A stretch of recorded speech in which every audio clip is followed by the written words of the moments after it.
Justice League issue 6 returns from its Dune-centric break to Umbrax continuing to absorb Earth and Cyborg and John trying to stop the evil planet, but it's infecting all the primal Earth life forces. John wants to call in multiversal reinforcements, but they don't have a chance to since Sinestro and his new Lantern Corps are trying to breach the Hall of Justice. Inside the Totality, the Lex Luthor possessed Superman and Joker possessed Martian Manhunter continue to try and enter the core of the Totality. Lex feels the vibrations of the doorknob he has get more and more powerful. His victorious inner monologues are put on hold when Batman smashes into his pod, revealing he survived thanks to him bringing a kryptonite ring to fight off Superman's mutating cells. Batman says that he's going to take the doorknob from Lex, but he laughs it off, knowing that he has no idea what he's up against. Superman continues to walk towards the core as the two fight within him over the doorknob. At the Legion of Doom base, Flash continues to fight against the Still Force, and Gorilla Grodd, who leaves the Speedster caught in the Still Force and contacts Cheetah and Black Manta, who have found what they are looking for: the key to the Graveyard of the Gods and the Tier of Extinction. Manta is upset with what Luthor has discovered so far, only because he or Cheetah didn't discover it first. Inside Superman, Batman manages to defeat Luthor, who calls for Joker's help.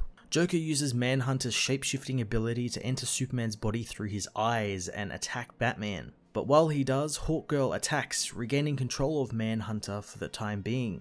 Kendra says something has happened to her metal wings, and Batman says it's probably Manhunter reacting to the Totality, since Manhunter is somehow connected to the Totality and what lays within it. Luthor manages to grab the doorknob again as the core of the Totality begins to take Superman. As Batman is blasted by Luthor, John reawakens thanks to Hawkgirl, teleporting them back to the Hall of Justice, but in the process Batman's arms and legs are broken. Manhunter tells Yellows that Luthor beat them to the core as Barry contacts them, telling them he's failed at the base since the Still Force is too strong and he, Wonder Woman and Aquaman are retreating from the underwater base. Victor says that he can't come back to the base since the ultraviolet lanterns are attacking and it's taking all of his power to boost the base's shields. Arthur wants to try and fight, but John doesn't know how they are meant to fight Umbrax. John does learn, however, that Cyborg isn't blocking his connection to the ultraviolet lantern core, but rather he himself is controlling it.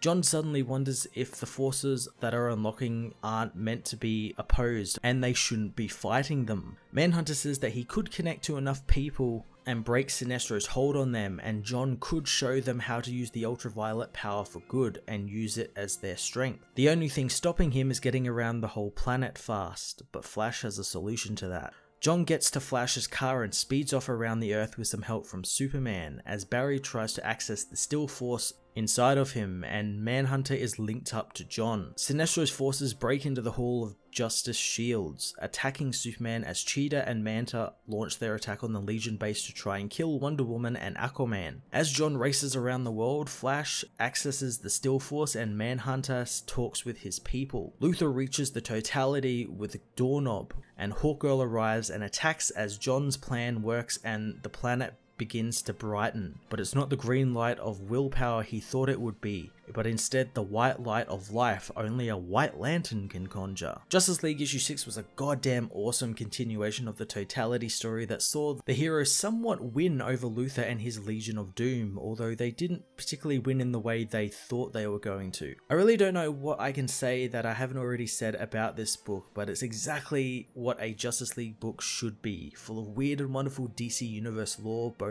old and new. I really like that Scott Snyder is also allowing the spotlight to be shared with the villains like Luthor, Joker, Manta and Cheetah, and giving them a great deal of time to develop their side of the plot outside of James Tynion's Legion of Doom issues that happen every 5 or 6 issues. I'm very excited for what happens as we near the end of this Totality story and what will happen for the Justice League next. I'm going to give this issue a 9 out of 10. Hey everyone, thanks for watching my newest video. If you enjoyed it, you might also like to check out my other reviews here on my channel. You can also follow me on various social media platforms like Twitter by searching Matt_FOS, or even join the Comic Multiverse Discord server and chat with other comic book fans, including myself and Joel from Cape Joel. Want cheap comics and trades? Head over to the book depository with the link in the description to get the cheapest trades and comics around, along with free shipping anywhere in the world. Until next time, this has been Matt of the Fortress of Solitude. Thank you so much for watching.